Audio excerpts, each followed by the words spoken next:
안녕하세요, 닥터훈입니다.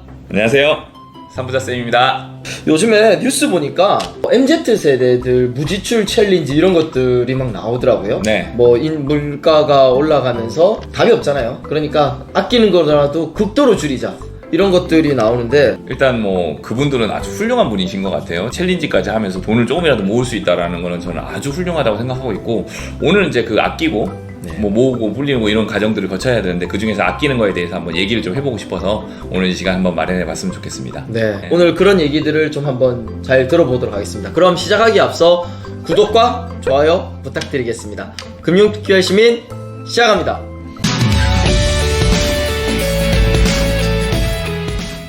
일단 재테크 얘기를 하면 우리가 아끼고 모으고 불리고 이 세 가지 과정을 재테크에서 얘기를 해야 됩니다.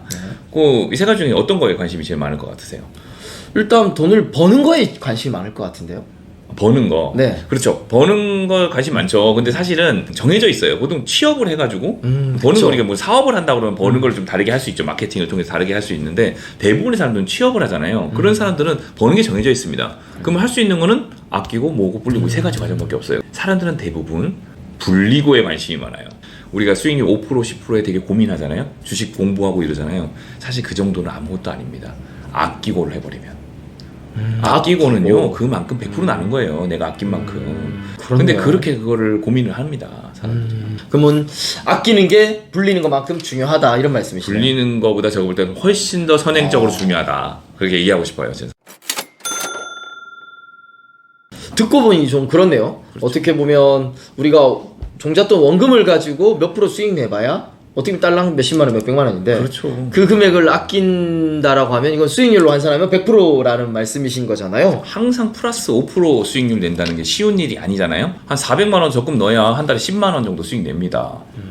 근데 우리가 이제 2, 30만 원 아끼는 게 생각보다 그렇게 많이 어려운 일이 아니거든요. 고정비 빼고 이제 우리가 쓰는 비용들 중에서 우리 영수증, 한 달 영수증을 잘 한번 매달 이제 끝나면 그 카드 영수증이랑 내가 썼던 돈 영수증들을 모아서 한번 점검을 해봤으면 좋겠어요. 가계부를 쓰는 게 왜 좋냐면 그런 걸 점검할 수 있는 시간이 되거든요.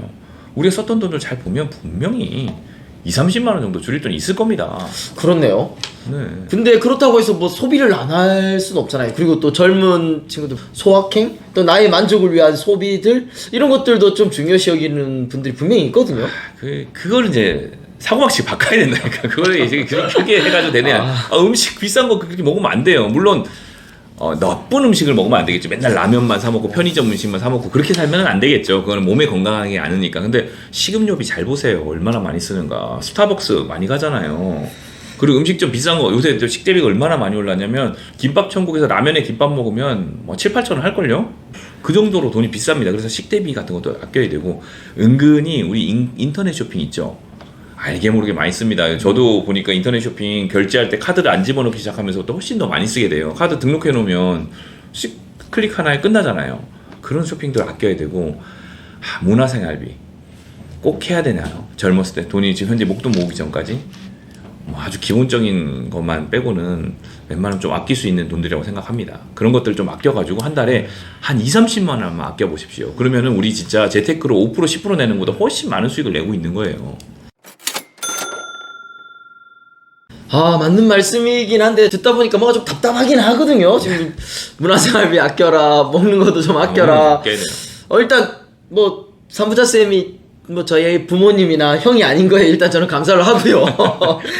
고민이 되는데 좀 더 구체적으로 좀 알려주신다면요?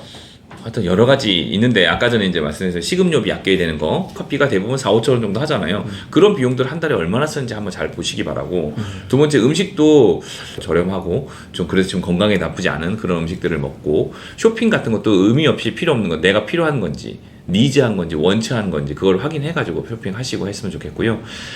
쇼핑에서 한 얘기가 좀 있는데, 당근마켓 있잖아요. 네. 당근마켓 이것도 사실은 우리의 소비를 조장하는 것 중에 하나예요. 왜요? 당근마켓 저도 몇 번 해봤지만 이거 좀 오히려 이제 중고 재활용을 한다는 측면에서 이거 아끼는 방법 아닌가요? 그렇죠. 사람들은 그렇게 생각하고 있어요. 근데 당근마켓으로 인해서 어떤 사태가 벌어지냐면, 내가 약간 비싼 물건을 사는 데 있어서 약간 두려움이 없어집니다. 잘 생각해보면 명품 같은 거 사가지고 내가 좀 쓰다가 잘 나랑 안 맞으면 당근마켓에 팔아야지 이렇게 생각 많이 하죠. 그럼으로써 명품 소비를 하게 돼요. 명품 아니더라도 좀 우리가 쓸 필요 없는데 이거 샀다가 아니면 팔아야지라는 생각으로 사게 되는 물건들이 훨씬 많다고 합니다. 이거 통계적으로도 되게 많이 나와 있고요. 당근마켓에서 나온 물건들을 또 사는 것도 엄청나대요. 물건들 사는 것들도. 그렇게 크게 공감되지 않는데요. 왜냐면 뭐 내가 예를 들어서 명품 뭐 저를 골프 좋아하니까 네. 사고 싶은 한 50만 원짜리 뭐 100만 원짜리 뭐 티셔츠가 될 수도 있고 드라이버가 나왔다. 네. 근데 당근마켓에 보니까 싸요. 그렇게 반값으로 사는 거는 합리적인 소비 아닌가요? 그렇죠. 팔 때 우리가 어떠냐면은 살 때 좀 더 비싸고 좋은 걸 한번 써보고 싶은 마음이 생길 수밖에 없습니다. 그리고 실제로 젊은 MZ 세대 중에 어떤 신문 기사에 났는데 한 달에 뭐 10억씩 거래를 한대요, 당근마켓에서.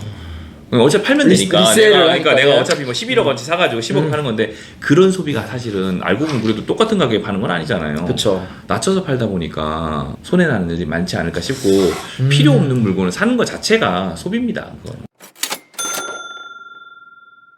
네, 합리적으로 소비를 통제해야 되고 해야 된다라는 거 중요한 거 알겠어요. 근데 이게 생각보다 쉽지 않거든요. 왜냐하면 기성세대들하고 다르게 MZ세대들은 SNS도 많이 하고요. 또 이렇게 각종 매체 많이 노출돼 있다는 거죠. 뭐 PPL 같은 것도 맞아요. 그렇고. 그러면 이렇게 좀 잘 절약할 수 있는 노하우를 알려주신다면요?